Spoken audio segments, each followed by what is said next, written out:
This is the New York City Police Department. You have been warned by New York University to leave the area.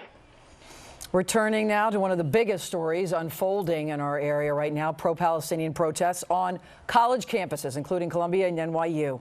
Demonstrations have become extremely intense at times, resulting in hundreds of arrests. We saw 100 on Friday, 100 last night, 100 plus, 150.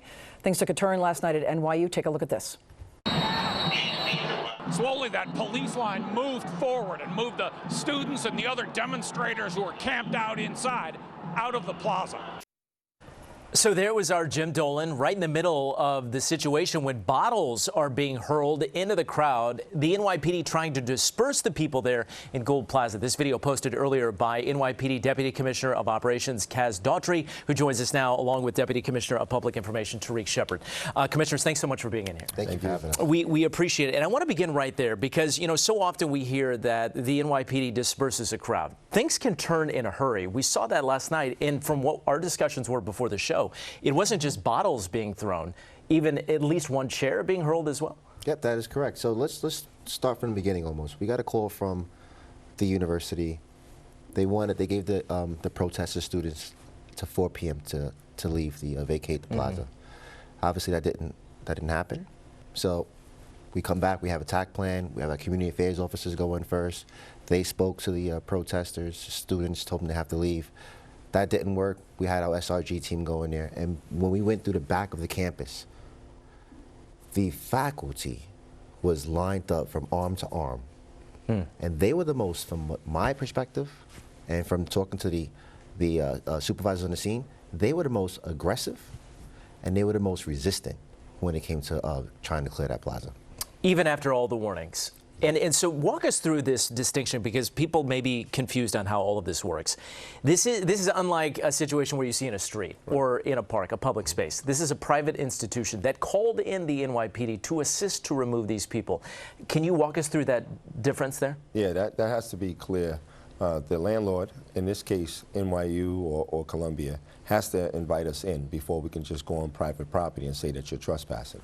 All right. If it was, you know, a public street and you're blocking traffic, or if this is a public institution, we would be able to make that assessment ourselves and move in accordingly.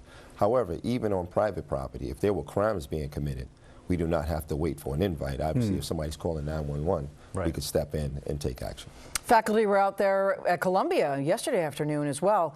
How is this different? You deal with demonstrations enough all the time. You're trained for this. How is this different because it's a college campus? And also, are we seeing agitators who have nothing to do with the university who are coming in?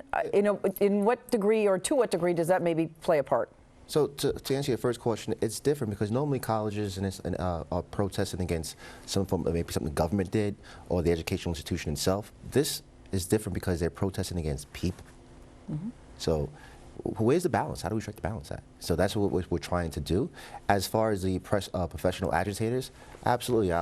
We have an intel component that has identified some of our known professional agitators that want to go out there and almost kind of rouse up the mob mentality, you know, to get to agitate the officers, to maybe get them assaulting the officers, to get them to react, to get them to assault one of the protesters, so they can get that image like, look, I'm getting brutally assaulted by the police.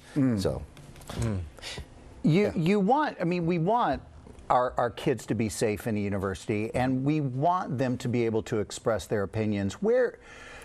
When do we get to the line to where saying what you feel becomes dangerous to other people? I mean, where is that border? Yeah, I think, you know, you have to draw a line at harassment, menacing other people.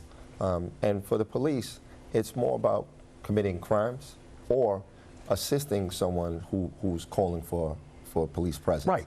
And for us, we have to also be diplomatic and understand that people have their First Amendment rights. They have also right to protest, but you have to understand how to do it the right way.